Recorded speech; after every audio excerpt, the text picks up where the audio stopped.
കളങ്കിതനായ കാവൽ.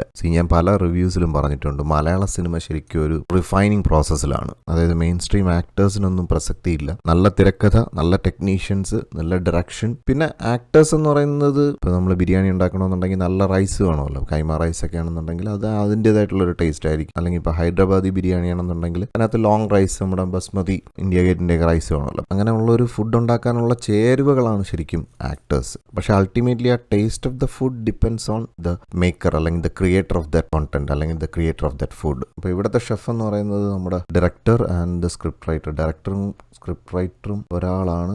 ജിഷ്ണു ശ്രീകുമാറും കൂടെ സപ്പോർട്ട് ചെയ്തിട്ടുണ്ട്. ജിതിൻ കെ ജോസ് ആണ് ഡയറക്ടർ. അദ്ദേഹവും ജിഷ്ണു ശ്രീകുമാറും കൂടെ ചേർന്നാണ് ഇതിന്റെ സ്ക്രിപ്റ്റ് എഴുതിയിരിക്കുന്നത്. പിന്നെ ഈ സിനിമയുടെ ട്രailer തിയേറ്ററിൽ കണ്ടപ്പോൾ തന്നെ ഒരു ഡോർ നോക്ക് ചെയ്യുന്ന സൗണ്ടാണ് കേട്ടത്. ആ നോക്കിങ് കേട്ടപ്പോഴേ തോന്നി രാധാകൃഷ്ണൻ സാർ വന്നിട്ടുണ്ടല്ലോ. യെസ്, ഇതിനകത്ത് പുള്ളി എന്തായാലും ഉണ്ടാവും. അത്രയും നോക്കിങ്ങും ആ ഒരു തിയേറ്ററിൽ തരുന്ന ഒരു സൗണ്ടും ഒക്കെ പുള്ളിയുടെ മാജിക്കാണ്.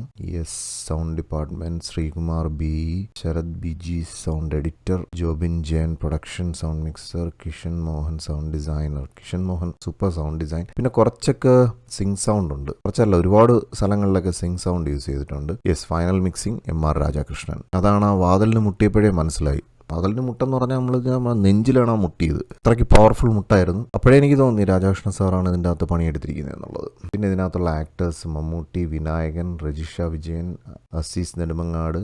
മെയിനായിട്ട് മമ്മൂട്ടി, വിനായകൻ ആൻഡ് ജിബിൻ ഗോപിനാഥ്. ഇവർ മൂന്നുപേരുമാണ് എൻറ്റയർ ജേണിയിൽ. പിന്നെ ഈ സിനിമയുടെ ഒരു സ്റ്റോറി ടെല്ലിങ്ങിന്റെ പ്രത്യേകത എന്ന് പറഞ്ഞു കഴിഞ്ഞാൽ, ഞാൻ സ്പോയിലർ ആക്കുന്നില്ല, അതായത് ഭയങ്കര ത്രില്ലറായിട്ട് തോന്നത്തില്ല. പക്ഷെ ഇതിനകത്തുള്ള ഓരോ മൊമെന്റ്സും നമുക്ക് ഭയങ്കരമായിട്ട് ഇങ്ങനെ അരിച്ചു കയറുന്ന കണക്ക് തോന്നുന്നു. കാരണം അത് ആ മമ്മൂട്ടിയുടെ പെർഫോമൻസ് ആണ്. മമ്മൂട്ടി ആസ് ആൻ ആക്ടർ അദ്ദേഹം ഇനിയും ഒരുപാട് ഇവോൾവ് ചെയ്യുമെന്ന് എനിക്ക് തോന്നുന്നു. കാരണം അദ്ദേഹത്തിന്റെ ഈ ഒരു ക്യാരക്ടറിനെ നമ്മൾ ശ്രദ്ധിച്ചാൽ അറിയാം, അദ്ദേഹം ഇതുവരെ ചെയ്തിട്ടുള്ള ഒരു ക്യാരക്ടേഴ്സുമായിട്ട് ഒരു ബന്ധവും തോന്നിയില്ല. പണ്ട് അദ്ദേഹം ഇതുപോലെ വില്ലനായിട്ടുള്ള ക്യാരക്ടർ, ആ സിനിമ ഓർക്കുന്നില്ല, ഇതൊന്നും ഗംഭീരമായിട്ടുള്ള ഒരു വില്ലനായിട്ട് ചെയ്തിട്ടുണ്ട്. പക്ഷെ ഇതൊരു സൈക്കോ മാനിയക്. തുടക്കത്തിൽ അദ്ദേഹം ആ ക്യാരക്ടറിനെ നമ്മുടെ മുമ്പിൽ അവതരിപ്പിച്ചതിൽ നിന്ന് തന്നെ ആ ഒരു ഭാഷാ ശൈലി, ഒരു തിരുവനന്തപുരം സ്ലാങ് ആണ് പുള്ളി പിടിച്ചിരിക്കുന്നത്.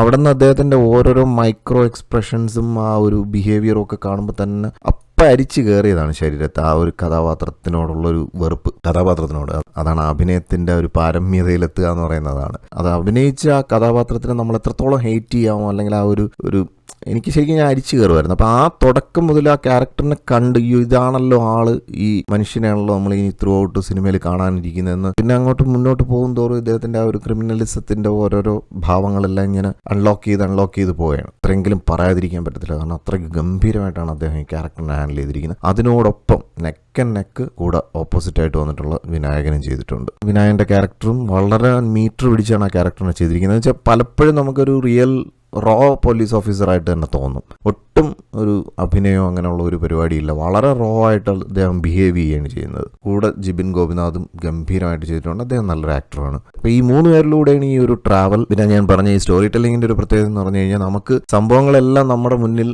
അൺവെയിൽ ചെയ്താണ് കൊണ്ടുപോകുന്നത്. അതായത് ത്രില്ലർ എലിമെന്റ് എന്ന് പറയുന്നത് ഇതിനകത്തുള്ള ടീം ഓഫ് പോലീസ് ഓഫീസേഴ്സിന്റെ സൈഡിൽ അവരാണ് ശരിക്കും ഈ ത്രില്ല് ആസ്വദിക്കുന്ന രീതിയിലാണ് ആ കഥ പോണത്. നമ്മുടെ മുന്നിൽ എല്ലാം അൺലോക്ക്ഡ് ആണ്. അപ്പോൾ അതുകൊണ്ട് തന്നെ നമ്മളിതെല്ലാം കണ്ടാണ് പോകണം. ഓരോരുത്തരുടെയും ബിഹേവിയർ ആയിരുന്നാലും അവർ ചെയ്തു കൂട്ടുന്ന കാര്യങ്ങളായിരുന്നാലും എല്ലാം നമ്മുടെ മുന്നിലെല്ലാം ഓപ്പൺ ആണ്. അപ്പോൾ അതുകൊണ്ട് തന്നെ നമുക്ക് മുന്നിൽ ഒരു ഹിഡൻ ത്രില്ലർ എലിമെന്റ്സ് ഒന്നും ഈ സിനിമയ്ക്കകത്തില്ല. അതേസമയം വിനായകൻ എന്ന പോലീസ് ഓഫീസറുടെ ജേണി ഭയങ്കര ത്രില്ലിംഗ് ആണ്. അപ്പോൾ അത് ഇവർ തമ്മിലുള്ളൊരു എക്സിക്യൂഷൻ ഭയങ്കര രസമാണ്. അപ്പോൾ അവിടെയാണ് നമ്മുടെ ഒരു ത്രില്ലർ എലിമെന്റ്.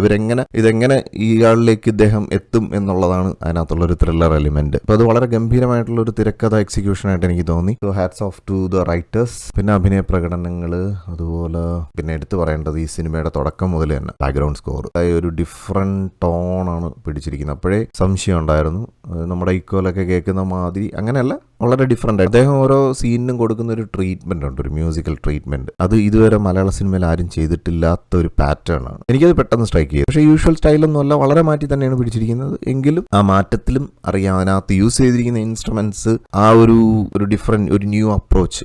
അത് വെസ്റ്റേൺ സിനിമകളിലൊക്കെ കാണുന്ന തരത്തിലുള്ളൊരു അപ്രോച്ചാണ്. എന്നാൽ അത് ഭയങ്കര വെസ്റ്റേൺ ആയി പോയിട്ടുമില്ല. മലയാള സിനിമയ്ക്ക് അനുയോജ്യമായിട്ടുള്ള, അതായത് സന്ദർഭങ്ങൾക്കൊക്കെ അനുയോജ്യമായിട്ടുള്ളൊരു ഡിഫറെന്റ് മ്യൂസിക്കൽ ട്രീറ്റ്മെന്റ് ആണ് അദ്ദേഹം കൊടുത്തിരിക്കുന്നത്. ഗംഭീരമായിട്ടുണ്ട്. പിന്നെ സിനിമയെക്കുറിച്ച് പറഞ്ഞു കഴിഞ്ഞാൽ എല്ലാം സ്പോയിലർ ആവും. കാരണം ഇതൊരു ഭയങ്കര ഒരു എന്താ പറയുക, ഞാൻ ഈ പറഞ്ഞ കണക്ക് തുടക്കത്തിൽ മമ്മൂട്ടിയുടെ ക്യാരക്ടറിനെ കാണുമ്പോൾ തന്നെ തുടങ്ങിയ ഒരു നെഗറ്റീവ് ഒരു വൈബുണ്ട്, ഒരു വൈബ്രേഷൻ. അതൊരു വല്ലാത്ത തരിപ്പായിട്ടാണ് ആ ക്യാരക്ടർ നമ്മളിലേക്ക് കണക്ട് ആയത്. പിന്നെ അങ്ങോട്ട് പോകും തോറും ഇത്രയും ഗ്ലാമർ ഉള്ള ഒരു മുഖത്ത് ഇത്രയും വൾഗാരിറ്റി കൊണ്ടുവന്നിരിക്കുന്നത് ഗംഭീര ഒരു പ്രകടനം തന്നെയാണ് മമ്മൂട്ടി ആസ് ആൻ ആക്ടർ. പിന്നെ കുറേ ആക്ട്രസ്സുമാരുണ്ട്, അത് അങ്ങനെ റിനോൺഡ് അല്ലാത്ത ആക്ട്രസ്സുമാരും ഉണ്ട്. കാരണം ഒരുപാട് ലേഡി കഥാപാത്രങ്ങൾ ഇതിനകത്ത് വന്നു പോയേണ്ടതുണ്ട്.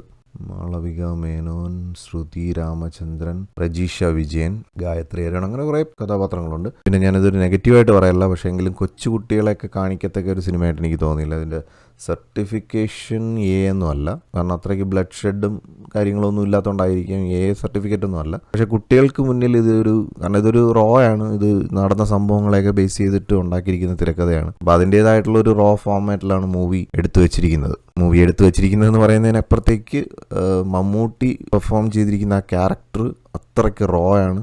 കൊച്ചുകുട്ടികളൊന്നും കാണിക്കത്തക്ക ഒരു കഥാപാത്രമല്ല എന്ന് എനിക്ക് പേഴ്സണലി ഫീൽ ചെയ്തു. ഈ ഒരു ക്യാരക്ടറിനെ മമ്മൂട്ടി അങ്ങോട്ട് പോർട്രേ ചെയ്തിരിക്കുന്ന ആ വിധത്തിലാണ്. ഇന്ന് വരെ കാണാത്തൊരു മമ്മൂട്ടി ഈ സിനിമയിൽ നമുക്ക് കാണാം. മെയിനായിട്ട് അദ്ദേഹത്തിന് ഒരു തരത്തിലുള്ള ഹാബിറ്റ്സ് ഒന്നും ഇല്ലാത്ത ഒരാളാണെന്നൊക്കെയാണ് ഞാൻ കേട്ടിട്ടുള്ളത്. പക്ഷേ ഇതിനകത്ത് അദ്ദേഹം സ്മോക്ക് ചെയ്യുന്ന ഓരോ മാനറിസംസ് ഉണ്ട്. സിഗരറ്റ് ഇങ്ങനെ വെച്ചിട്ടുള്ള ഇത്രയും മാനറിസംസ്, അത് തന്നെ എന്ത് പെർഫോമൻസ് അദ്ദേഹം ചെയ്തു വെച്ചിരിക്കുന്നത്. ഒരു ആക്ടറും ഇങ്ങനെ ഒരു സിഗരറ്റ് വെച്ചെന്ന് മാത്രമല്ല, സിഗരറ്റ് വലിച്ചിട്ട് അങ്ങനെ വിടുന്നതായിരുന്നാലും എന്ത് പരിപാടിയാണ് എന്ന് വെച്ചാൽ ഡെയിലി എനിക്ക് തോന്നുന്നു ഒരു 10-20 സിഗരറ്റ് വലിക്കുന്ന ഒരാളിനെ കൊണ്ട് പോലും ഇങ്ങനെയൊന്നും സിഗരറ്റ് വലിക്കാൻ പറ്റുമെന്ന് എനിക്ക് തോന്നുന്നില്ല. അത്രയ്ക്ക് ഗംഭീരമായിട്ടാണ്. അവിടെയാണ് മമ്മൂട്ടി എന്ന ആക്ടറിൻ്റെ ഒരു പീക്ക് പെർഫോമൻസ് എന്ന് പറയേണ്ടി വരും. സിനിമ ഓവറോൾ നോക്കുമ്പോഴത്തേക്ക് അങ്ങനെ ഭയങ്കര സംഭവമൊന്നുമല്ല, പക്ഷേ ഇതൊരു വെറൈറ്റി സാധനമാണ്. അതിൻ്റെ എക്സിക്യൂഷനും പ്രോപ്പറാണ്, വെൽ സിൻക്രണൈസ്ഡ് എക്സിക്യൂഷൻ. സോ അതുകൊണ്ട് തന്നെ ഞാൻ മൂവിക്ക് ഔട്ട് ഓഫ് 10 ഫുൾ മാർക്സ് 10 തന്നെ റേറ്റ് ചെയ്യാണ്. അപ്പോൾ എന്തായാലും മറ്റൊരു സിനിമ വിശേഷമായിട്ടോ അല്ലെങ്കിൽ ഒരു ബ്ലിസ്ഫുൾ സ്റ്റോറി ആയിട്ടോ വീണ്ടും കാണാം. Thank you for watching and thank you for supporting me.